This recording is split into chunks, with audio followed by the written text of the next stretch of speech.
Welcome to the Deep Dive. Today, we're really getting into the world of Bob Camblin, an artist with, well, a pretty unique way of looking at things. Absolutely. We've got his own words, quotes, writings, plus a biography, and even a YouTube breakdown of one of his paintings. Right.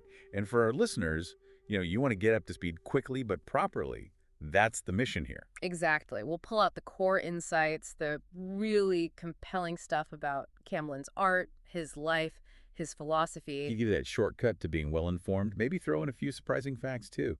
Keep it engaging. Okay, so where do we start? What jumps out first about Camblin? For me, it's how he connects things you wouldn't normally put together, like science and magic. Yeah, or philosophy and art. He wasn't looking for neat little answers. No. He seemed more interested in that space between concepts, that bright gray area, he called it. A bright gray. I like that. Yeah, guided by common sense, aiming for the perfectly average. So for listeners, the takeaway isn't about finding some rigid definition. Not at all. It's about seeing the value in those, nuanced spaces where the creativity happens. That bright gray, it feels like he was comfortable with things not being perfectly clear-cut. Ambiguity. Totally. And that connects to his idea of a sixth sense. Ah, right. The senza dubio thing. Mm-hmm. Without a doubt, he just stated it as fact. It suggests a way of knowing that's beyond just logic, more direct. Like an intuition. Kinda, yeah. And think how that sits next to his comments on permanence. Oh, yeah. The forever or another 10 years, perhaps. Exactly. Yeah. Very witty, very human, acknowledging how temporary things are. But then he also says, look, just that, an immediate command. So even if things change, there are these moments. Profound moments that demand your full attention right now. That contrast tells you a lot about his awareness, the fleeting and the lasting. And it wasn't just watching things pass by, was it? He talked about engaging. Definitely. Finding something in nature that completes you and then surrendering to it. That's a fascinating idea, surrendering. It's a real dance, isn't it? Between doing and yielding. It shows how deep his connection with nature went. It wasn't just scenery for his paintings. No, it was vital. A source of fulfillment, something to submit to, which ties into his ideas about evolution. Right, the principles. The light is all you need. The end is to evolve by doing the best you can. The means is to amplify what you're doing and believe. There's this simplicity there, trusting the process. Yeah, a real trust in growth and just focused effort, whether it's art or life. That light could mean so many things, couldn't it? Literal light, inspiration, intuition. Could be all of those. And to keep things real, to maintain reality, he stressed those basics. Balance, patience. Freedom and silence. Not just nice ideas, but active tools. Yeah. Necessary for clarity. He even had that line about true love moving to indifference. Right, to protect itself. Maybe a bit surprising, but it connects to that need for balance, for equilibrium. So, grounded in that balance, connected to nature, how did that shape his view of art's purpose? Well, it evolved. Big time. He went from art for art's sake. The classic idea. Yeah, to something way more personal. Art for life's sake, or art for my sake, or art for survival's sake. Survival's sake. Wow, it shows how essential it became for him, personally. Intrinsically valuable. And that feels linked to his advice about getting off the train of thought. Absolutely. That constant mental chatter. When you think, don't act. When you act, don't think. Exactly. It's like bypass the analytical brain for a bit. Tap into something more immediate, more intuitive. So for us, it's like a call to disconnect from that inner voice sometimes. Yeah, step away from the nonstop analysis. Allow for intuition. Be present in the action itself. Right, without filtering everything through constant thought. And this wasn't just some artsy theory for him. He noticed it in everyday life. Like the coffee anecdote. Perfect example. The person passionately talking about changing the world, then carefully paying for their coffee. Yeah, the gap between big ideas and, well, reality. It nails that contrast beautifully. And then you get those incredibly sensory lines.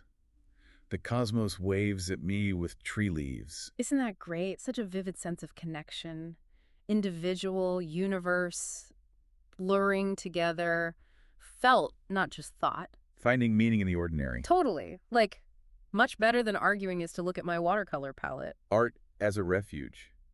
A better way to engage. Seems like it. More harmonious than conflict, anyway. He even wondered how our view of people changes as they walk away from us. Just visually. Or mentally, too. Exactly. Does it change the relationship itself? It really makes you think about how subjective our understanding of others is. And he noticed the tricky side of interactions, too. Oh, yeah. My attempts to stop arguing created an argument. That's brilliant. And a bit too real sometimes. Isn't it? He saw that arguing might give you new information, but not necessarily real understanding. So just talking heads isn't enough for true connection. Seems like he felt that, Yeah. which maybe leads to his metaphor of the open gate and the broken fence. A constant search, maybe, without a clear finish line, but kept going by faith. That could be the artistic journey itself, couldn't it? Or any search for meaning. I think so. Driven by something inside, not a fixed target. He also talked about revolution versus evolution. Mm-hmm. Different kinds of change.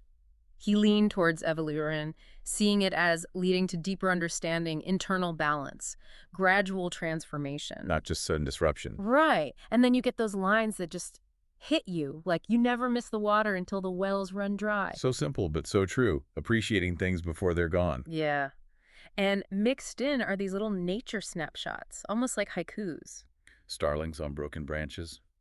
Clouds around our tower. Fleeting moments, beautifully captured, shows how attentive he was, finding significance everywhere. Even the trapped fish. So much like us. That's quite a statement. It is. Speaks volumes about the human condition, doesn't it? And then he gets whimsical. Yeah. Returning as a fly, admiring its sunny body. Or the darning needles so shimmerline tapestries. Of blue, green, and white bands. It's just lovely. Pure imagination. Gives you a glimpse into the playful side of his mind. Finding beauty in unexpected places. Always. Even his quick notes on art are evocative. Canvas rectangle, summer light, calligraphy, mystic and complete. Like he's searching for that wholeness in the act itself. Constantly seeking. And then you get the really surreal stuff. The Eater of Christians, Chimera Byzantium, warm, cold children's chair. Yeah, or calamari to oblivion. Strange ways of magic. What do you even make of those? Hard to say exactly. Maybe tapping into something deeper, subconscious, less controlled, like dreams. He also had those short observational haikus capturing feelings. Showing that sensitivity again. And he made that distinction about magic. Magic for power versus magic for seeing. Right. Power magic is negative, controlling. Seeing magic is positive, about understanding, a totally different approach to the unseen. That focus on seeing fits with how he saw the artist, doesn't it? Definitely. The artist is the only free agent, unbound, unless they choose to be. He even imagined art becoming more participatory. Yeah, blurring the lines between creator and audience, thinking ahead. And his equation. Religion, belief. Pretty blunt. It is, and he applied it broadly. If I believe it's art, then it is. If I believe that I am completely, then I can't be convinced I'm not. That's powerful. The strength of personal conviction shaping reality. Whether it's faith, art, or just how you see yourself. But he also saw the complexity, how things like faith, discipline, communication, even just being, can help and hinder you. Nothing simple. Never. His quick lines on art and love are like that too. Art is and it isn't, and now everyone knows. Sounds like a critique of superficial understanding. I think so. And love art. Equating these two huge, powerful, often elusive things. He elaborated on that, right? Saying real experience doesn't need explaining. Yeah, but superficial encounters get mistaken for the real deal. And just feeling good isn't necessarily art. Okay. And then the core idea.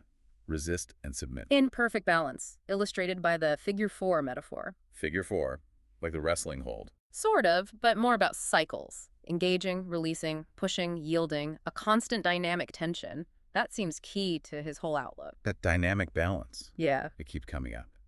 And the advice. Step off the train of thought. And beware the demon of being right. Let go of the rigid thinking, the ego. Exactly.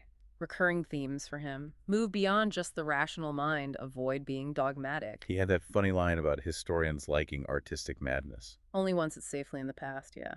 A bit cynical, maybe, but sharp. He definitely believed we could train ourselves to perceive differently. Train ourselves to open instead of close the circuits of perception. Consciously expand awareness. That's something useful for anyone, really. And he separated believing from knowing. Big distinction.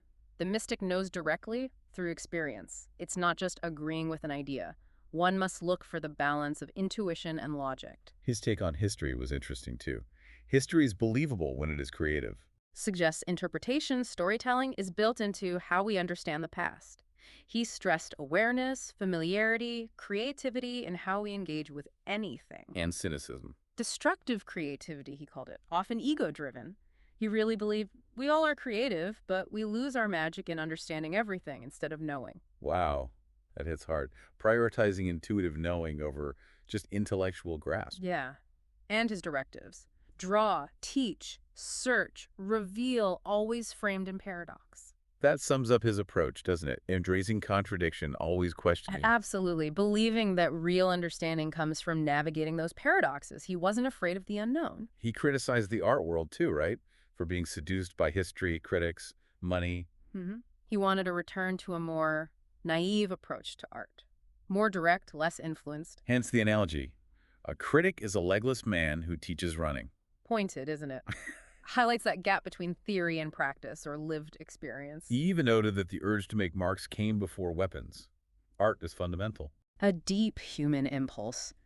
He thought a lot about intention in art, forced versus flowing. The Easter egg analogy was good too. Artists leaving clues for historians. Yeah, like kids finding eggs hidden by adults. Insightful. But he was wary of too much skill, facility. Saw it as a potential Midas touch, leading to emptiness. He even wondered if tons of criticism and history are needed to fill up empty art. Ouch. He made that bold claim too. The visual arts have finally become non-visual. Yeah, maybe hinting at conceptualism taking over, the idea becoming more important than the seeing. That's definitely something to chew on. The concept versus the visual experience. And he mentions Zazen. The aimless mind focuses itself. Maybe a way back. Finding focus by letting go of intention. His advice on drawing.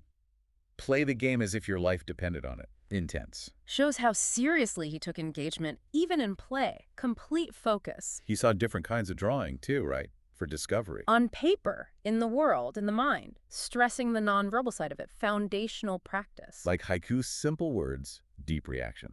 Exactly. He talked about finding your own mystic switch. That personal trigger for truth. Even admitting truth itself can change. Very subjective, very fluid. And his advice on learning. Through failure and relaxation. Embrace the process. Don't fear mistakes. The quote, I didn't learn anything new, but I know a lot more now. So relatable. Deepened understanding without new facts. And the Zen idea. We are always the Buddha, but we keep forgetting. A beautiful reminder of potential. His view on mirrors, too. Everyone is a mirror, and that is magic. Suggests we're all interconnected, reflecting each other. Constantly. He kept coming back to magic for power versus magic for seeing. Linking seeing to understanding to art that lasts. Yeah, art beyond just trends. Art from real insight, not just chasing influence. But he acknowledged perception is tricky. The real seeing has its own property of deception. Right, and art is the partial retention. We only grasp fragments. Art captures just a piece of reality. He saw the problem with novelty in art too, the constant demand for newness. The artist's dilemma. Technique versus boredom. He even suggested anonymity could be freeing. Escaping those pressures. Could be. He was disappointed when symbols like yin and yang got too popular, too simplified. Agreed with the symbolists explaining kills the meaning. Loses the depth. Exactly. His view on communication was bittersweet. How wonderful and how sad. Captures that potential for connection and misunderstanding. But he hoped that over time, art would become more diverse in intention and form. Optimistic about the future of expression. Seems so. He used the image of the standard sign against the sunset, showing how hard it is to share knowledge without shared experience. You can't just tell someone what a sunset feels like. Precisely. His lists contrasting white elements and dry dead ones were striking too. Stark pairings. And his advice to make the best of things. There are no mistakes. Trust your instincts. Very liberating. Embrace the process, accept what comes. He even flipped Shakespeare. Pride goes after a fall. Yeah, nice twist. His hologram analogy was clever too. Fragments arguing instead of cooperating. We need to see the whole picture. The interconnectedness again. He saw chaos and order as a cycle. A natural rhythm. Ebb and flow. Introduce the hologram idea. The more we get together, the clearer it becomes. Collective understanding. He felt we were approaching an edge of real time. Hinted at it. Some transformation or heightened awareness. Explored big ideas about the universe, finite, steady state, or all at once. And the line about solipsis. Solipsists aren't crazy, they just misunderstand. Insightful take on reality and perception. He saw past, present, future, all linked. Yeah, connected by the purpose to dream of how it works. Time travel at the speed of enlightenment. Poetic. Beautifully put. Yeah. And contrasting the hawk and the snake, different ways to live. active pursuit versus patient stillness, both valid. His description of the way back was amazing, too. So vast, cyclical. Truly evocative. We also get little personal touches like the anecdote about Louis Sullivan and honor. Adds a human layer. And the crutches, wooden or gold. Different supports, different limits. Leading to embracing dolce far niente, the sweetness of doing nothing. Sometimes you just need to rest, accept imperfection. The phoenix frozen metaphor is stark, though. Yeah, a life stuck, unable to renew, contrasted with the empty ribcage full of sand, meaning revealed. But the living process is what mattered. He really had this huge, long-term perspective, almost cosmic. Thinking billions of years ahead. And what's fascinating is how his ideas echo so many thinkers. Like who? Oh, Alan Watts, William James, Sartre, Bergson, Teilhard de Chardin, Lamarck, Koestler, Jung. Even novelists like Fowles, Dostoevsky, Salinger, Updike, Barth, Durrell, Huxley. Wow, that's a serious range. Shows how widely read and connected his thinking was. Absolutely. His ecology of art idea is brilliant too. Artists contributing to nature's balance just by doing their own thing authentically. I love that creative expression is ecologically valuable. It's a great thought. He also shared this really honest passage about his own process dissolving images, struggling with chaos, truth being elusive. Very vulnerable. Shows the real challenges of making art, the internal wrestling match. Negotiating intention, process, outcome. He worried about making unique, lasting art in a time of consumer art. Art driven by shock value, not contemplation. That's how he saw it, a shift from traditional standards to just the concept. His summary of teaching at Rice was hilarious. First year, I assumed. Second year, I capitulated. Third year, I'm teaching. Self-aware. And the ego metaphor, gracefully as a goldfish's shit, folded under the waving tail. Unforgettable. Irreverent but spot on about the ego. Subtle, maybe, but always there. So vivid. Okay, let's shift a bit to his actual life, the biography stuff. Born in Oklahoma in 1928. Educated at Kansas City Art Institute, got a Fulbright to Italy, big early experiences. Taught at some top places too, influential teacher. But then 1976, makes that huge decision. Leaves academia, Oh, goes nomadic, lives off his art. that's a massive leap of faith, isn't it? Talk about commitment to the path. You have to wonder how that radical move fueled his ideas about freedom, nature, balance we talked about. Had to have deepened them, surely, leaving the structure behind. Absolutely. Total dedication to creative autonomy.